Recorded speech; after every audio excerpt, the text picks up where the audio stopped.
Perhaps observing you a while longer may prove amusing. I shall grant you an opportunity to make a deal with me.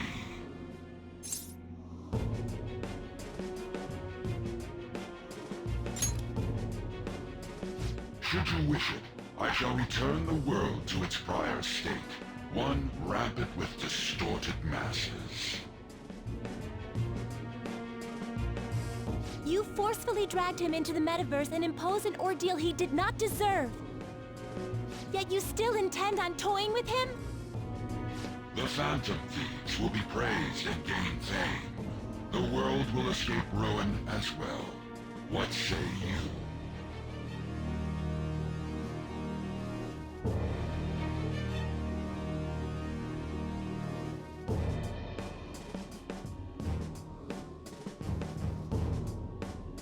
Let's see what would happen if we were to accept this deal.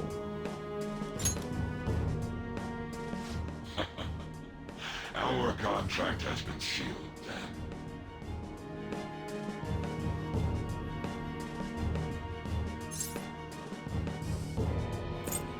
You get the option to back out of it just like the previous bad ending, but if we say yes once more... A pact between a false god and a human we placed our hopes on. Even we could not have predicted this.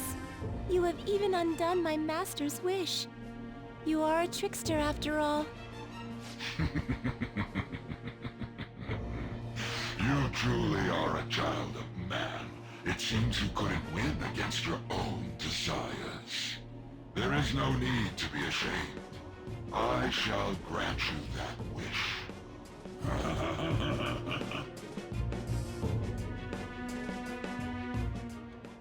We have breaking news on the hospital connected with trafficking children's organs. Several hospital directors admitted their involvement, contrary to earlier statements denying such.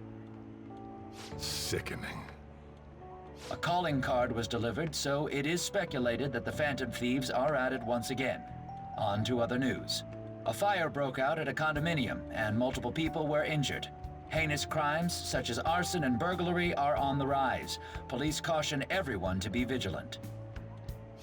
Society's really gone down the drain. You better stay out of trouble, you hear me?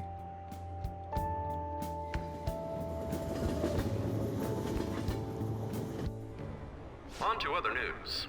The police have officially withdrawn the arrest warrant on the Phantom Thieves, as well as apologized for those who led the investigation, citing they were inadequate for the task.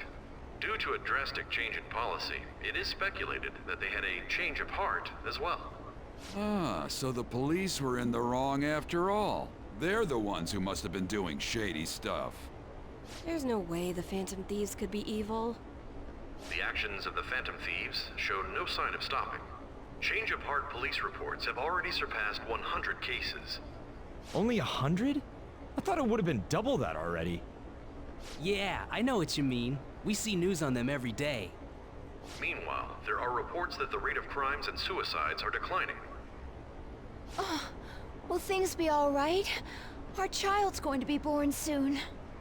It just means that more cases are being exposed thanks to the Phantom Thieves. Don't worry, I'm sure they'll do something about all that.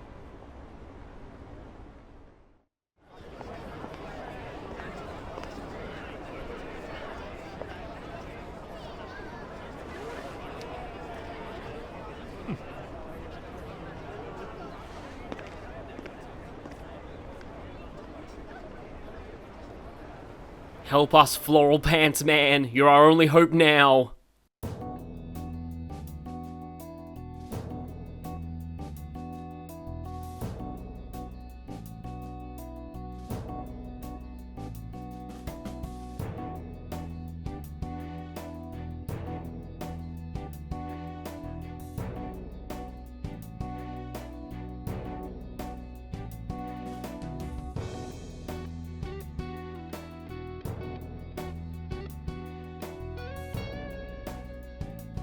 And it turns out you can't actually skip these credits, so I'm gonna give my thoughts during these, because unlike the first bad ending, I have a lot of thoughts on this one.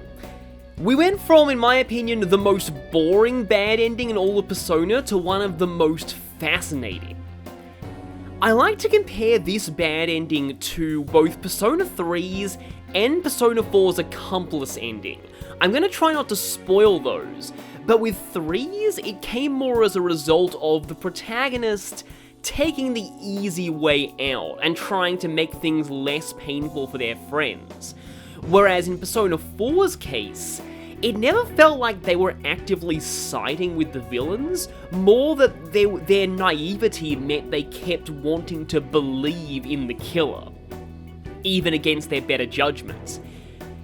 But in this bad ending, Joker not only willingly makes a deal with Yaldabaoth,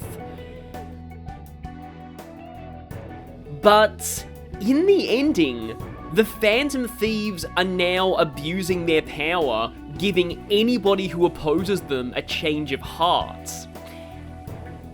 There's still crime and still things happening. It's kind of interesting because it implied Yaldabaoth would just brainwash everyone, but it seems like he thought things would be more amusing if he left things as is. Maybe he was even encouraging society's crime and corruption, just to watch the Phantom Thieves get drunk on their own power and become, I would say, judge, jury, and executioner, but they weren't exactly being executioners. But this ending brings to light a lot of the ethical concerns that fans have with the change of heart process. This really does go to show just how bad it could be in the wrong hands, or how the Phantom Thieves could become the wrong hands if they got drunk with fame and power. It also shows that Joker is very capable of actively being a malicious person if they wanted to be. And that's something that I think is interesting. I've never really been into the whole Joker and Akechi are two sides of the same coin thing, because I don't really think they are. But I do think this does show that just like Akechi, Joker also had the potential to go down a dark path if he chose to. It adds a bit of depth to him because it shows that all of the good that he does in the main story, it's not as if that's all he's capable of. He very much could have chosen to use changes of heart for more selfish purposes. He could have become far worse. And again, it's special that he didn't. I'm just being reminded now of Overlay Sarcastic Productions' video on Superman, where they talk about how Superman himself is a bit of a trope subversion, in that he has all this power and yet he chooses to do good. It's kind of what Joker and the Phantom Thieves are like in actual canon. Overall, I've never been a fan of, like, quote-unquote evil endings or villain paths in video games, because I usually find them to be very gratuitous and over the top, and when I first heard about this one, I thought it kind of would be too, but I feel like this, again, is a case that adds to Joker's character, and just posits an alternate possibility, shows what he's capable of if he chooses to go that route. And it also shows like something about the general public too, because the moment that the Phantom Thieves changed the entire police force's heart, the public's like, well, I guess the police were bad then, the Phantom Thieves were good, when they spent the entire story thinking the exact opposite. So yeah, maybe, I guess, Yaldabaoth is controlling the world, and maybe everyone really can't think for themselves. Maybe the Phantom Thieves have just unwittingly become enforcers of Yaldabaoth's own will in this ending. The fact that we've still got the Memento's Depths theme playing over the credits implies that Memento's Depths has overtaken the real world, and that it canonically does this in both bad endings. So that's most of my thoughts on this ending. I'd like to ask you all what you think. I personally think this is a much better bad ending than the first one. Like, the first bad ending was just, I'll frankly say, terrible. It's literally just what happens in the story normally, except Joker's death wasn't fake. This one, though, again, one of my favorite bad endings in, well, actually, not just in Persona games, but in any video game. This is legitimately one of my favorite bad endings in any video game. So fortunately, I'll just say in my headcanon of this darkest timeline, Floral Pants Man manages to rally the world to reject the now tyrannical Phantom Thieves. Which just reminds me of the one other, like, my one other favorite bad ending in video games is Castlevania Dawn of Sorrow, and that's because getting the bad ending actually unlocks an alternate scenario where the rest of the characters have to team up to take down the 4 protagonist, who's now the main villain. I actually just think that's a really, really cool idea. But with that, I'll leave you, and I'll see you next time for less bad and more happy. See you all then.